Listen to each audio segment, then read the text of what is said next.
కథలెన్నో చెప్పారు, కవితల్ని రాశారు, కాలాలు దాటారు, యుద్ధాలు చేశారు. ప్రేమలో తప్పు లేదు, ప్రేమలో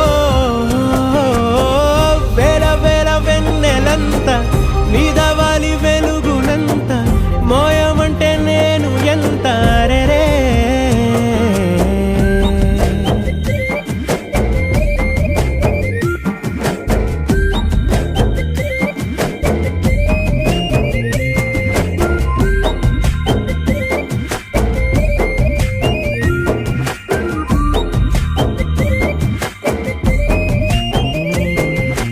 ఆకాశం తాకాలి అని ఉందా నాతో